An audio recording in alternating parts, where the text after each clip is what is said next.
સાચું મન રાખશે હે ભાઈ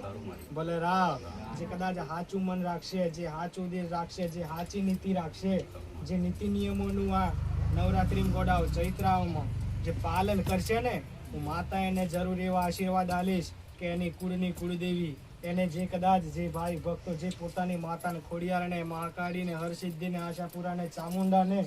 જેને જે માનતા હોય એને જો ગોડા કંકુના પગલે ના મોકલું તો મારા કદાચ નીતિ નિયમોનું સાચી રીતના જો પાલન કરો ને, અને જો કદાચ પાલન કર્યા પછી એનું જો કદાચ તમને ફળ ના આલું તો ગોડા હું માતા ના કહેવાય. જો કદાચ તમારી માતા પ્રત્યેક જો તમે હા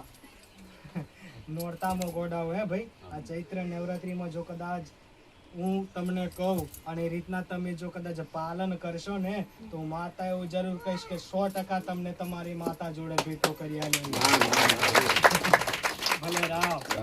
જાણે શક્ય થાય કે જ્યારે હું તમને કંઈક કહું અને તમે મારા શબ્દોનું પાલન કરો ત્યારે તમે મારા શબ્દનું પાલન કરશો. થોડીક તકલીફ તો પડશે હે ભાઈ,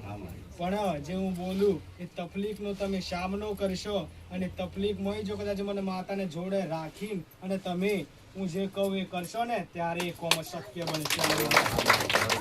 ખરું ને કે જો કદાચ તમારે તમારી માતાનું દર્શન કરવું હોય તો ગોડો કઈક મારા જેવી માતાને તમારે પકડવી પડે હે ભાઈ, કે જેથી કરીને દેવનું સાંભળે આવું માતા કહો. એવું તમે સાંભળ્યું હશે નહીં કે જો કદાચ મારી વસ્તીની કુળદેવી રહી ને એવી તમારે ઘેર બેઠેલી તમારી વસ્તીની તમારી અલગ અલગ માતાઓ છે હે ભાઈ. ખરું ને પણ જો કદાચ તમે મારા કીધા પર ચાલશો હે ભાઈ તો જરૂરથી જો કદાચ તમારી માતા તમારા થકી અવરું મુખ કરીને બેઠી હશે ને